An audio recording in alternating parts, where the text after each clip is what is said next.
시청자 여러분 안녕하십니까? MTN투데이입니다. 문재인 대통령이 경제 관련 부처 장관급 인사들과 함께 정부의 핵심 경제 정책인 일자리 창출과 소득주도 성장의 이행 상황을 점검했습니다. 문재인 노믹스에 대한 비판이 커지고 있는 가운데 일자리 딜레마와 심화되는 양극화에 대해서 집중 논의한 것으로 알려졌습니다. 염현석 기자입니다. 문재인 대통령이 오늘 오후 청와대에서 김동연 경제부총리와 장하성 청와대 정책실장을 비롯해 경제 관련 부처 장관급 인사들을 소집해 가계소득 동향 점검회의를 직접 주재했습니다.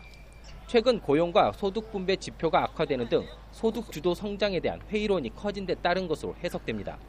회의는 비공개로 진행됐습니다. 문 대통령은 참석자들과 일자리 창출과 소득 주도 성장 정책의 이행 상황을 점검하고 관련 보완책을 논의한 것으로 알려졌습니다. 일자리 문제의 경우 30만 명대를 유지하던 월간 취업자 증가폭은 올해 2월부터 3개월 연속 10만 명대로 떨어졌습니다.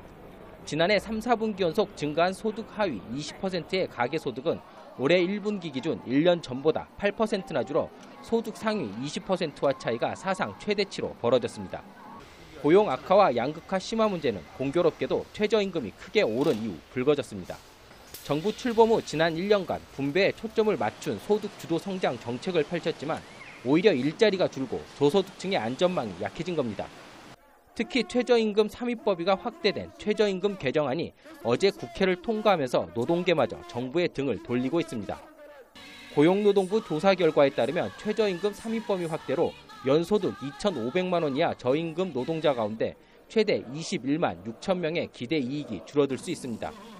노동계는 저임금 노동자의 희생을 강요하면서 결국 최저임금을 깎는 것이라며 강하게 반발하고 있습니다. 고용노동부는 고임금 노동자까지 최저임금 인상의 혜택을 받는 불합리성이 해소돼 결과적으로는 산입범위 확대가 소득 격차 해소에 기여할 것이라고 밝히고 있습니다.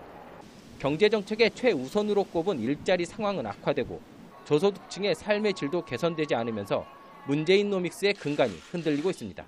머니투데이 방송 염현석입니다.